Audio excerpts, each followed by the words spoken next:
tardes. Vamos a ver hoy día las características morfológicas y la sistematización del tronco encefálico.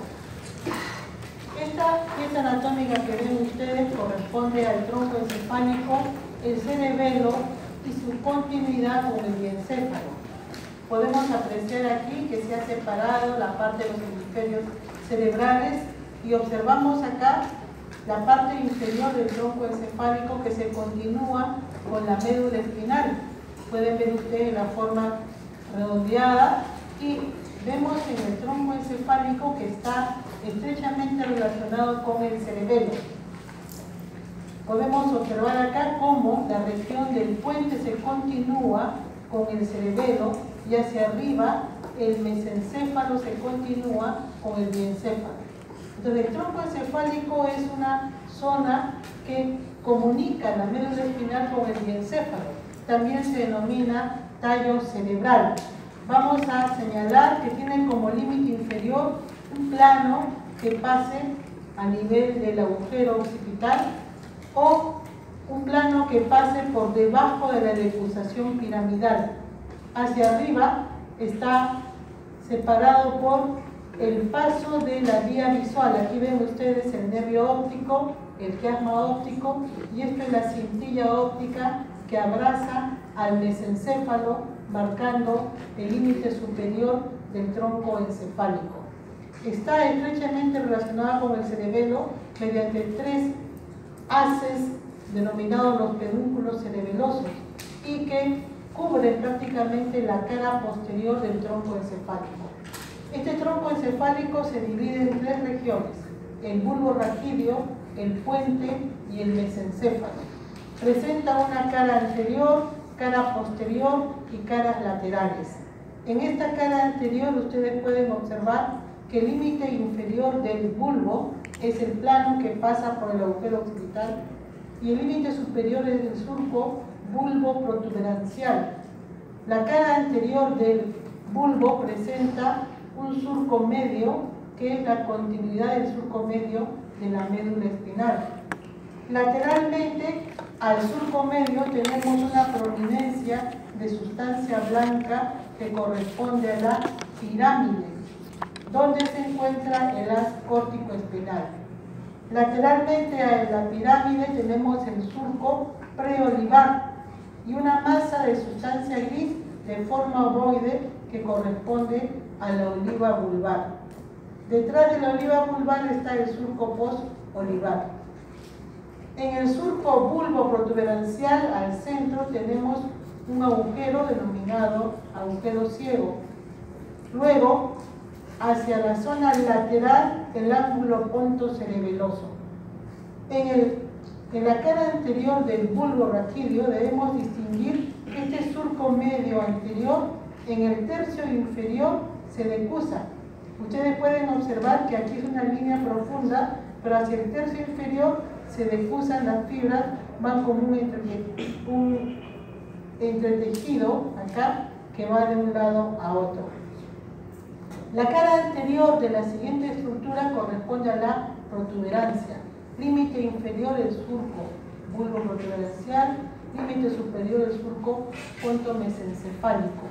Característicamente, la protuberancia presenta una serie de fibras que van en sentido horizontal y al centro presenta una depresión que corresponde al surco basilar donde descansa el tronco basilar. A los lados hace prominencia los rodetes y luego toda la masa de sustancia blanca se ve estrechando para convertirse en el pedúnculo cerebeloso medio y se pierde en el cerebelo. Hacia arriba se continúa el mesencéfalo, límite inferior el surco pontomesencefálico, límite superior la cintilla óptica. En la cara anterior del mesencéfalo presenta dos columnas ascendentes y divergentes que corresponden a los pedúnculos cerebrales. Al centro queda una depresión, una cavidad conocida como la fosa interpeduncular. Esta fosa interpeduncular es atravesada por varias arterias pequeñas, de ahí también que se denomina esta zona el espacio perforado posterior. Podemos apreciar aquí como estructura diencefálica los tubérculos mamilares que corresponden al hipotálamo. Esta es la cara anterior del tronco encefálico. En un esquema para ver la cara interna de la cavidad craneana podemos apreciar cómo la meninge envía acá la tienda del cerebelo que separa en dos compartimentos y el compartimento infratentorial es ocupado por el tronco encefálico hacia adelante y el cerebelo cubriendo toda la cara posterior.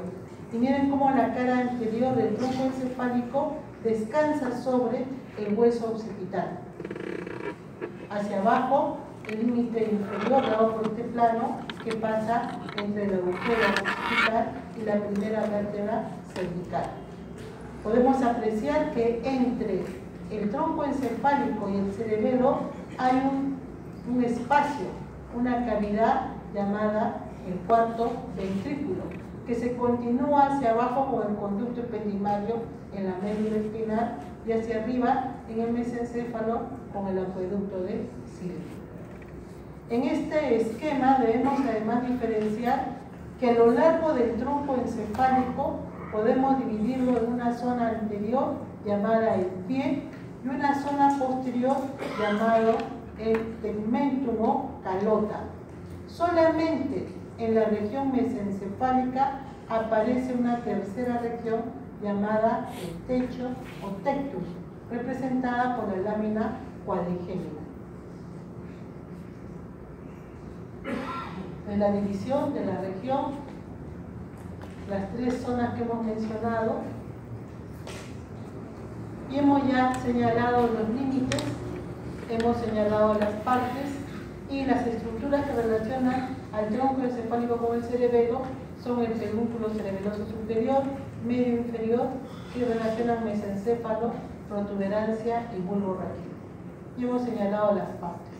En esta pieza anatómica pueden observar el tronco encefálico in situ, dentro del encéfalo.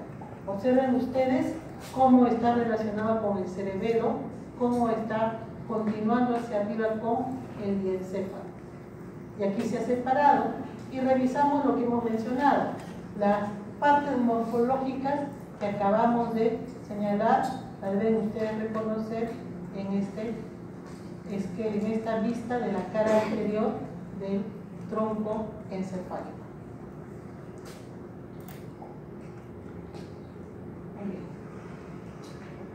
En el tronco encefálico se originan los nervios craneales que van a inervar a la cabeza y parte de las vísceras. Esos nervios craneales salen como raíces nerviosas y corresponden al motor ocular común, saliendo por la cara interna del pedúnculo cerebral, al cuarto nervio patético saliendo por la cara posterior, al quinto nervio trigémino en la cara lateral del puente, al sexto nervio saliendo por encima de las pirámides en el surco bulbo protuberancial, lateralmente las raíces del séptimo, el intermediario de Weber y el octavo nervio craneal, cerca al ángulo opuesto cerebeloso, en el surco posolivar las raíces del glosofaringeo, del nervio vago, saliendo uno debajo de otro, y luego las raíces del nervio espinal. En el surco preolivar, las raíces del hipogloso. O sea, del tercero al 12º nervio craneal emergen del tronco encefálico. Se denominan los nervios craneales. Al igual que los nervios espinales salen de la médula espinal, estos nervios craneales, hemos dicho, van a inervar al músculo estriado, a los músculos derivados de los arcos branquiales, a las estructuras inervadas por el sistema parasimpático y reciben la inervación sensitiva de la cara, reciben la inervación sensitiva de las mucosas, reciben la inervación sensitiva de las vísceras de la cabeza.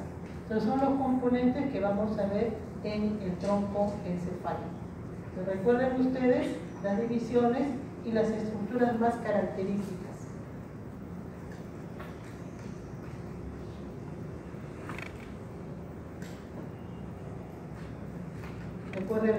presencia de los nervios craneales en cada zona. Estos son las raíces nerviosas. Vamos a ver después dónde se ubican los núcleos. Esta es la cara posterior del tronco encefálico. Lo único que podemos ver aquí es la lámina cuadrigémina, la cara posterior del mesencéfalo. Aquí tenemos a los tubérculos cuadrigéminos superiores y los inferiores separados por el surco cruciforme. Y la cara posterior del puente y del bulbo está totalmente cubierta por el cerebelo. Hay que cortar los pedúnculos cerebelosos para poder apreciar la cara posterior. En este esquema podemos apreciar el tronco encefálico y en relación a el mesencéfalo es claro ver los tubérculos cuadrigéminos superiores, inferiores, el surco cruciforme y lateral a los tubérculos cuadrigéminos sale un conjunto de fibras de sustancia blanca que se denomina el vaso conjuntival superior y en el tubérculo cuadrigémino inferior el vaso conjuntival inferior. El superior va a terminar en el cuerpo geniculado externo del diencéfalo y el inferior en el cuerpo geniculado interno del diencéfalo. Y tienen que relacionar las estructuras con la información visual y auditiva.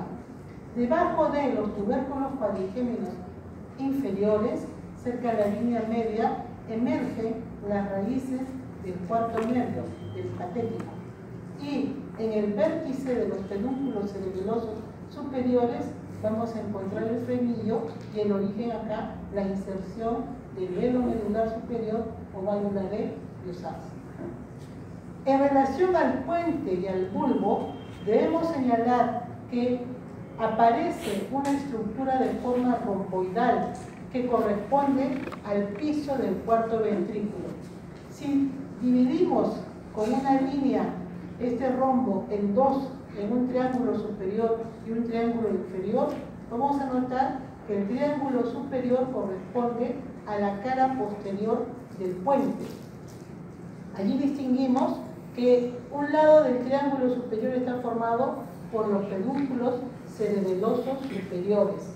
La línea horizontal marca la división y en el centro tenemos el surco medio posterior. En el triángulo inferior tenemos a los lados las estructuras siguientes: el tubérculo de Golgi, el tubérculo de Burdach o núcleo de Golgi, núcleo de Burdach. Luego vemos al pedúnculo cerebeloso inferior y el lado superior viene dado por esta línea que hemos dicho que separa el puente del bulbo. Entonces, en el bulbo raquídeo vemos un triángulo inferior que contribuye a formar el piso del cuarto ventrículo. El bulbo es mucho más grande y tiene una porción superior y una porción inferior. El bulbo en la mitad inferior se parece a la médula, tiene un surco medio posterior, un surco intermedio posterior, surco lateral posterior. Aquí vamos a encontrar a las de Golgi, a las de Burdach. Conforme asciende, se va separando y aparece una eminencia que corresponde al tubérculo del núcleo de Golgi, más conocido como masa o clava. El haz de Burdach se convierte luego, acá aparece una eminencia que corresponde al tubérculo cuneiforme o núcleo de Burdach. Y ahí desaparece la vía sensitiva. En el ángulo mismo del triángulo inferior vamos a encontrar el área postrema. Esta zona profunda que corresponde al piso del cuarto ventrículo contiene en profundidad a los núcleos de nervios craneales como son el hipogloso, el nervio vago, el núcleo del facial, el núcleo del sexto nervio. ¿Cómo lo vamos a ver? Aquí. Este es el rombo.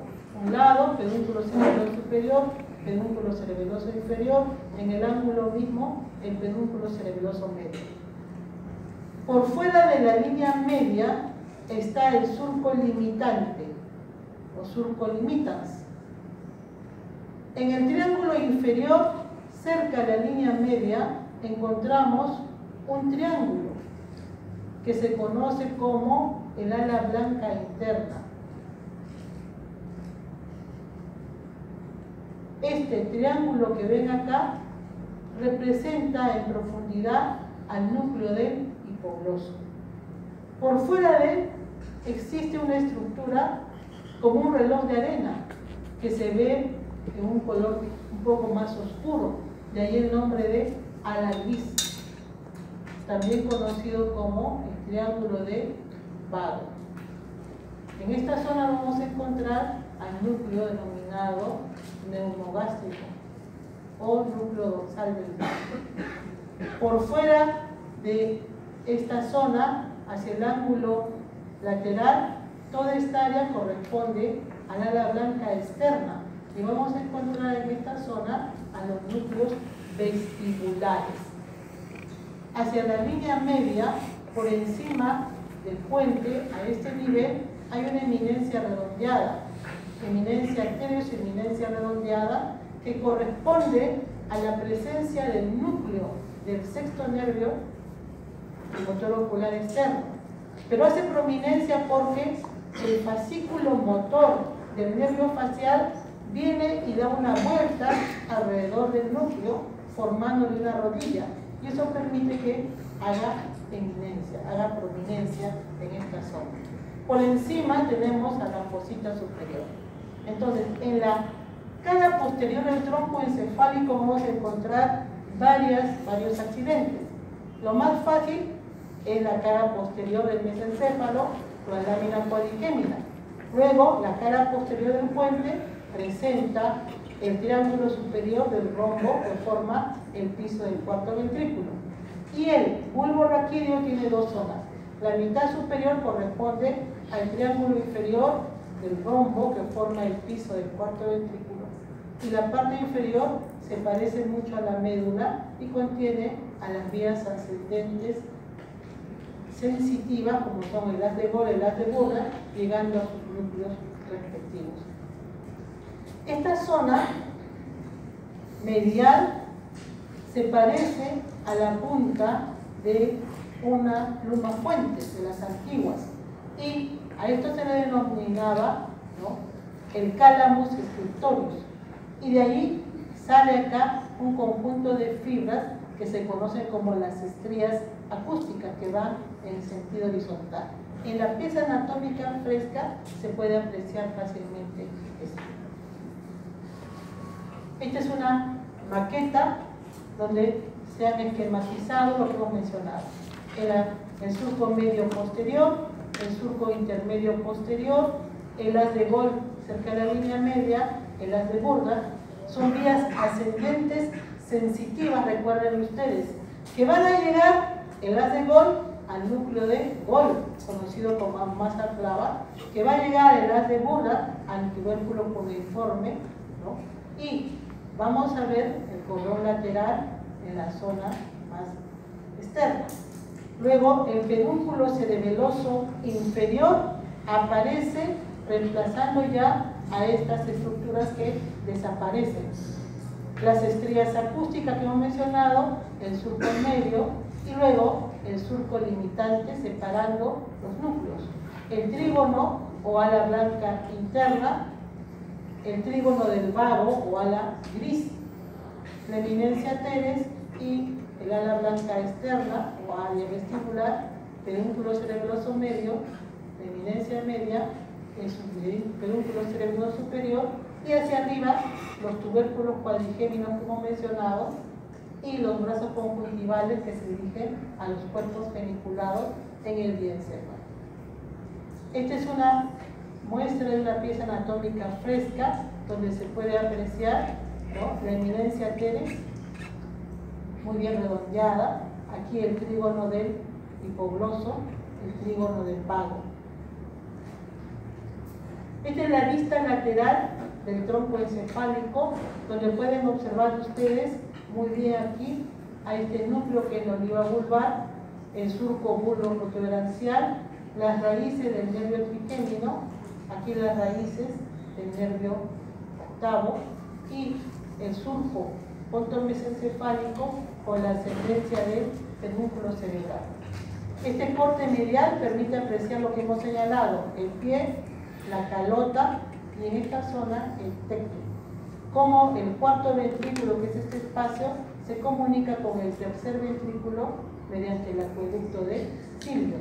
El acueducto está entre la calota y el techo del mesencéfalo. Más cercanamente, en un corte transversal del bulbo raquídeo, en un corte inferior, podemos apreciar una semejanza con la médula espinal. Está el surco medio anterior, el surco medio posterior, está el surco lateral acá, y vemos que está aquí todavía el conducto. Pero las estructuras que vamos a observar aquí son la pirámide. Este es el haz córtico espinal en la zona anterior. Detrás de él vamos a encontrar la formación del lemnisco medio, la vía sensitiva. La sustancia gris, las vías ascendentes que vienen desde la médula espinal, como son los haces espinocerebelosos, espinotalámicos, y hacia la parte posterior, el haz de Gold, el haz de Burda, y los núcleos de Gold y de Burda que están apareciendo. Y observamos cómo llega la vía sensitiva, cómo va a entregar la posta y se va a formar este haz que comienza a ascender. Entonces, este corte bajo del bulbo les permite apreciar una semejanza importante con la médula espinal. En cambio, este corte a nivel de la oliva vulvar permite observar que ya el bulbo ha cambiado. Está siempre el surco medio anterior, la pirámide, y aparece esta masa nuclear en la oliva vulvar. Está el surco preolivar, el surco posolivar. Emergiendo aquí las raíces del hipogloso. Se ha constituido ya el lemnisco medio como haz de sustancia blanca que tiene información sensitiva. Está la oliva vulvar, persisten las vías espinotalámicas y hacia atrás, en lo que denominamos el piso del cuarto ventrículo, observamos la presencia de los núcleos de los nervios craneales. Hacia la línea media, el núcleo hipogloso y las fibras motoras que salen por el surco preolivar. Al lado de él, los núcleos que corresponden al nervio vago. Diversos grupos nucleares, como vamos a ver después, que van a emerger por acá, por el surco posolivar. Y el piso del cuarto ventrículo, la presencia de el haz denominado pedúnculo cerebeloso inferior. Este es un corte de protuberancia. ¿Qué observamos aquí? No vemos un haz de vía córtico-espinal compacta. Vemos un conjunto pequeño de fibras. Entonces, en la zona central está el surco basilar, a los lados, los rodetes, y aquí la presencia del nervio trigémino. Una gran raíz voluminosa, que es la rama sensitiva del trigémino, y una raíz delgada, que es la rama motora del trigémino. Ingresando el quinto nervio, saliendo la rama motora del quinto nervio. En la zona del pie de la protuberancia, observamos el haz córtico espinal fragmentado, separado en pequeños fascículos. ¿Por qué? Porque está descendiendo la vía córtico-pontina, la vía que viene del lóbulo frontal para hacer sinapsis con los núcleos pontinos. Y de acá parten las fibras pontocerebelosas hacia el cerebelo mediante el pedúnculo cerebeloso medio. Esta es la zona entonces de transición de vías ascendentes y de vías laterales hacia el cerebelo. Hacia atrás vemos la zona de la calota y en la parte posterior el piso del cuarto ventrículo. Aquí encontramos cerca del piso del cuarto ventrículo los núcleos de los nervios craneales. Aquí el núcleo motor del trigémino, los núcleos que van a recibir la información sensitiva del trigémino. Vamos a ver en el bulbo, la raíz espinal, a este nivel estaría el núcleo principal. Y las vías como son el pedúnculo cerebeloso, ¿no?, superior, que está yendo hacia el cerebelo. Entonces, a nivel del tronco encefálico vamos a encontrar vías ascendentes que vienen de la médula espinal y que se dirigen a otros centros nerviosos como son el tálamo. Recuerden, a la vía espino-talámica. Hay vías ascendentes que se dirigen hacia el cerebelo, las vías espino-cerebelosas. Pero también hay vías descendentes que vienen desde la corteza cerebral, como el haz córtico-espinal, el haz córtico-nuclear, las vías córtico-rubrales, córtico-pontinas. Ese conjunto de fibras entonces van a estar pasando por el tronco encefálico. También hay segmentos que van a tener un reflejo local, al igual que el arco reflejo en la médula espinal. Hay una organización segmentaria en el tronco encefálico. Entonces, vamos a describir la sistematización de la sustancia gris y la sustancia blanca. La sustancia gris en el tronco encefálico se va a organizar formando dos tipos de núcleos: los núcleos propios del tronco encefálico y los núcleos de los nervios craneales. ¿Cuáles son los núcleos propios del tronco encefálico? Aquellos que van a recibir información, como son los núcleos sensitivos, el núcleo de Golgi-Burda, que es el que va a recibir toda la información táctil epicrítica y propioceptiva. La oliva vulvar, que es un núcleo que contribuye a la actividad motora, los tubérculos cuadrigéminos, la sustancia negra, el núcleo rojo, el locus ceruleus y la formación reticular. Esquemáticamente mostramos aquí los núcleos de Golgi-Burda en el bulbo, hacia la parte posterior, la oliva vulvar, que ocupa gran parte del bulbo raquídeo. Núcleos dispersos a lo largo del tronco encefálico constituyen la formación reticular. A nivel del puente estaría el locus ceruleus. En el mesencéfalo, entre el pie y la calota, la sustancia negra o locus niger. En plena calota, el núcleo rojo, y hacia atrás la lámina cuadrigémina con los tubérculos cuadrigéminos. ¿Cómo se constituyen estos núcleos? ¿O qué tipo de información van a recibir? Recuerden ustedes que en la médula espinal vimos que había una vía llamada táctil epicrítica, táctil fina, discriminativa, la que permite obtener información cognitiva, y la información propioceptiva consciente. Tiene receptores encapsulados. La primera neurona está en el ganglio espinal dorsal, ingresa a la médula y comienza a ascender. Comienza a ascender hasta llegar a la región de la médula cervical. Pasa al tronco encefálico y a nivel de la zona posterior del bulbo está formando el haz de Golgi-Burda. Pero en la parte, en el tercio inferior del bulbo, se han formado o están allí los núcleos de Golgi-Burda. La primera neurona entrega la posta aquí, en la parte inferior del bulbo, en la parte posterior. Llega a los núcleos de Golgi-Burda, entrega la posta y las fibras, los axones, cruzan la línea media y se dirigen hacia adelante. ¿Y se van a ubicar dónde? Detrás de la pirámide. La pirámide que representa el haz córtico-espinal. Este conjunto de fibras que va a comenzar a ascender contiene entonces a la segunda neurona que está enviando la información táctil epicrítica. ¿Hacia dónde? Hacia el tálamo. Esto se llama la vía lemniscal medial o cinta de Reid medio. Volvemos a ver en este esquema de Mepper los núcleos de Golgi-Burda. Vemos el haz de Golgi-Burda llegando a los núcleos, la sinapsis con las neuronas de Golgi-Burda, el axón de la segunda neurona cruzando la línea media, la formación del lemnisco medio y el ascenso de la vía lemniscal. ¿Hacia dónde? Hacia el tálamo óptico.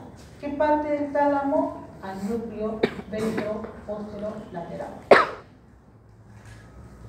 En una vista medial del tronco encefálico ubicamos a los núcleos de Gora y Burgas, se defusan, entregan la posta y comienzan a ascender con el nombre de menisco medio hasta el tálamo óptico.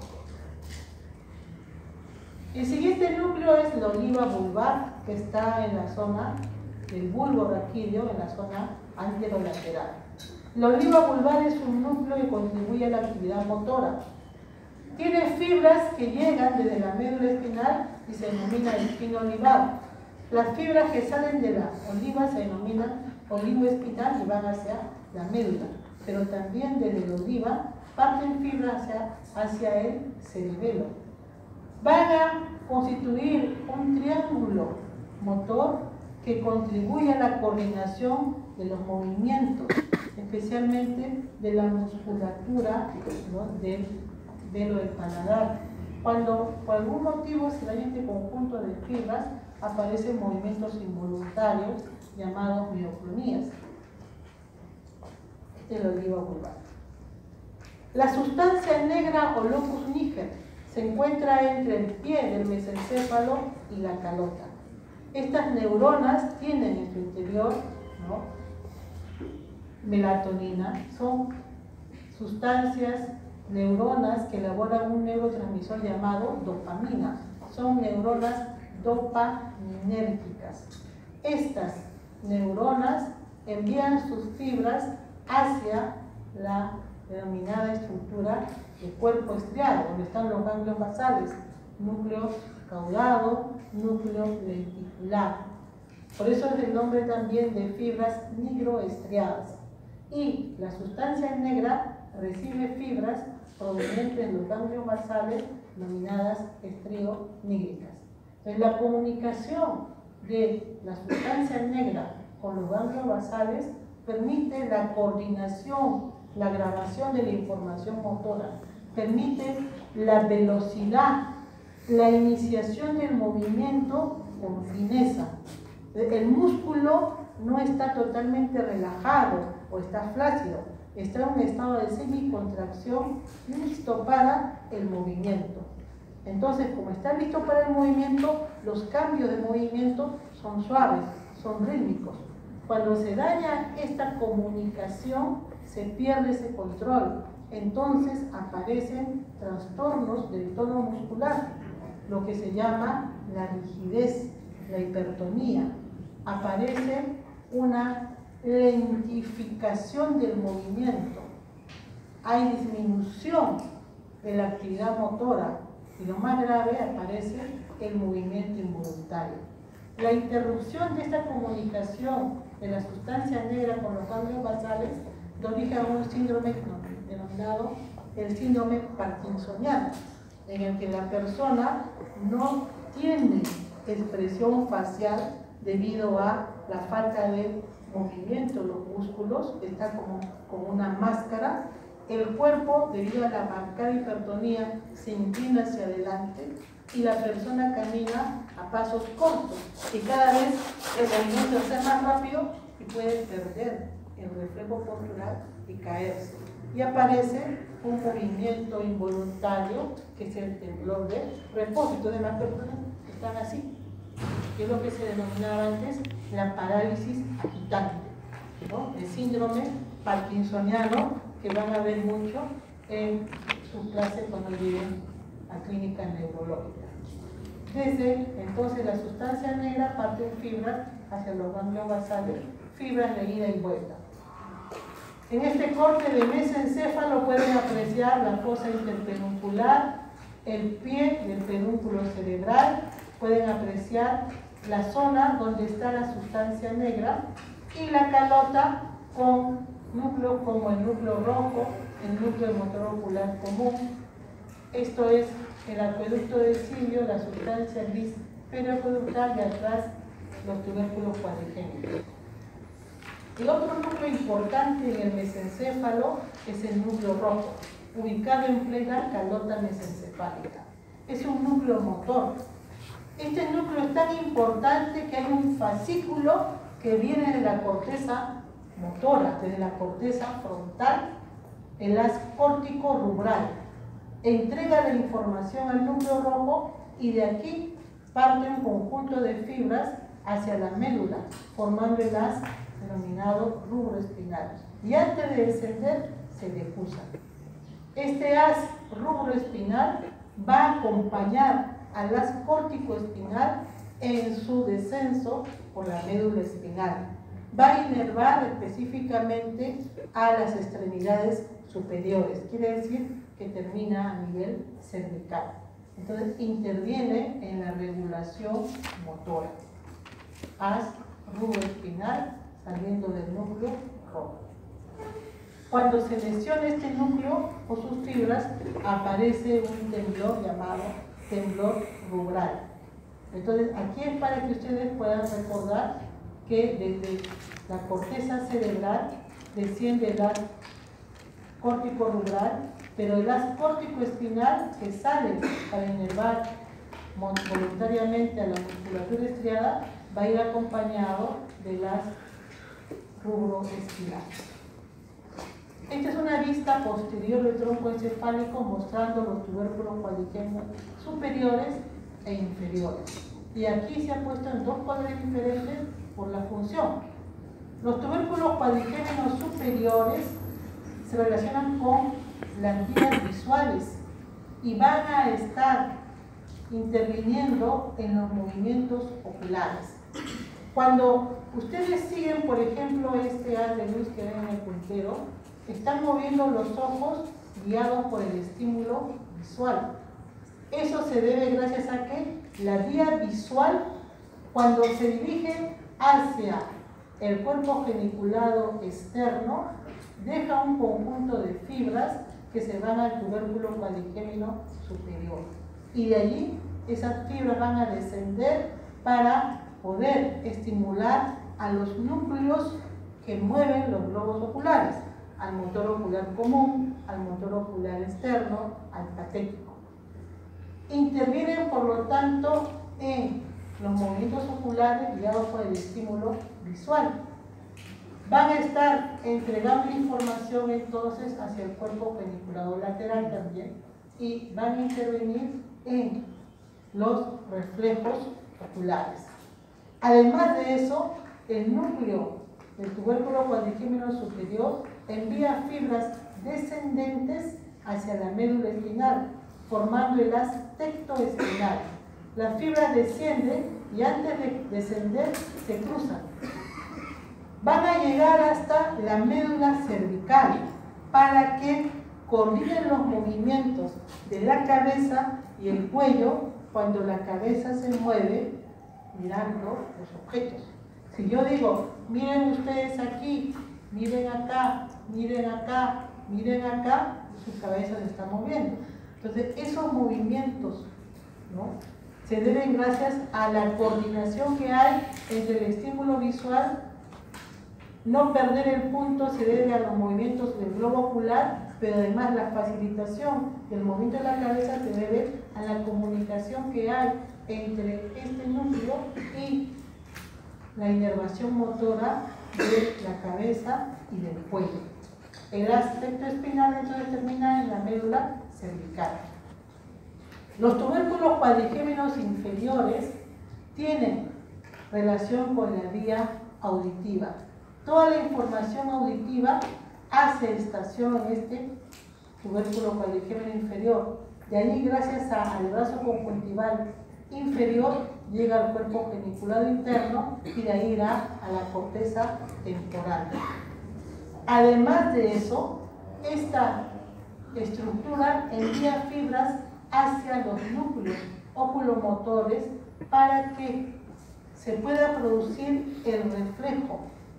Cuando ustedes escuchan un ruido, por ejemplo, generalmente giran la cabeza, buscan la fuente del sonido y ubican la zona. Entonces, eso implica que deben ver el estímulo, deben girar la cabeza y mover los ojos, todo por el estímulo auditivo. Entonces, ese reflejo auditivo Depende de la comunicación entonces de las vías, los tubérculos cuadrigémenos superiores e inferiores, el tronco encefálico con los núcleos oculomotores y las vías motoras a nivel de la cabeza y del cuello. Aquí vemos. Muy bien. Esto es entonces el tubérculo cuadrigémeno superior, el haz que sale es el haz tectoespinal. Recuerden ustedes que se decusa y desciende hasta la médula espinal para terminar en las neuronas llamadas interneuronas o neuronas intercalares para regular la actividad motora. La formación reticular está constituida por un conjunto de neuronas multipolares pequeñas que envían múltiples conexiones a estructuras motoras sensitivas y además reciben múltiples aferencias. Entonces, el aspecto reticulado que tenía este conjunto de estructuras dio origen al nombre de formación reticular. Con el tiempo se han logrado separar varias de las funciones de esta formación reticular que intervienen en actividades como el sueño, la vigilia, como respuesta a estímulos nocivos, como reguladores de la función dolorosa. Entonces, la sustancia reticular interviene en el mecanismo del sueño y la vigilia, regula el tono muscular, interviene en reflejos como son de defensa, la tos, el estornudo, y va además a permitir el estado de alerta y vigilia. Hay varios grupos nucleares a nivel del mesencéfalo, de la protuberancia, del bulbo, y el más importante para mantener el estado de alerta de vigilia es el conjunto de neuronas que envían el estímulo mediante un fascículo múltiple hacia la zona más antigua del tálamo, hacia la zona paleotalámica. Desde el tálamo, de manera polisináptica difusa, envía la información a toda la corteza cerebral para mantener el estado de alerta y vigilia. Con ese estado de alerta y vigilia, sobre esa base, sobre ese estado tónico, se puede recibir información sensorial específica, como es información auditiva, información visual o cualquier tipo de información. Pero si estamos dormidos, si no hay estado de alerta, evidentemente la información no llega. ¿No? Eso de que me pongo el libro bajo la almohada o me pongo la grabación mientras duermo, no les va a dar ningún tipo de resultado. Tienen que estar alertas, tienen que estar, ¿no? El que a dormirse acá no va a tener ningún resultado. Esta es la formación reticular, cómo recibe múltiples aferencias. El sistema reticular activador ascendente, también conocido como SARA, llega al tálamo, a los núcleos antiguos, y de aquí de manera difusa a la corteza cerebral. Esta formación reticular es fundamental para la vida del individuo. Cuando por algún motivo existe una lesión en el tronco encefálico, ¿no?, se pierde el estado de alerta y la persona entra en un trastorno profundo del estado de conciencia que se conoce como coma, ¿no? Si el coma se debe a una lesión del tronco encefálico, ya no hay forma de revertirlo. Estos son los grupos nucleares a lo largo del tronco encefálico: el núcleo articular ventral, los núcleos del RAFE, los núcleos continuos del RAFE, los núcleos en el mesencéfalo. Numerosos que van a intervenir en varias actividades. Lo que deben tener en cuenta ustedes es que hay un sistema ascendente para la activación cortical, hay un sistema descendente, ¿no?, que va a regular, por ejemplo, la actividad motora, ¿no?, que va a regular la transmisión del dolor, que va a estar enviando información a los núcleos hipotalámicos para procesar información visceral. Información visceral que va a permitir la vida del individuo, pero además información visceral que va a ser el sustento de la vida afectiva, emotiva.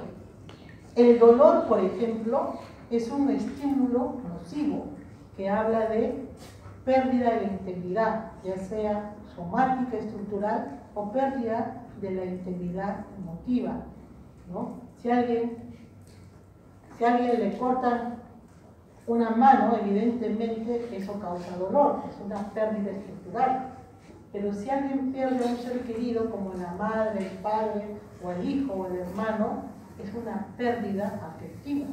Eso va a causar dolor, eso va a alterar la integridad hipotalámica y va a dar manifestaciones viscerales. Todo esto es un control automático. El dolor causa estrés, causa malestar, causa un estado de ánimo inadecuado. Durante el sueño, por ejemplo, hay una fase llamada la fase de movimientos rápidos.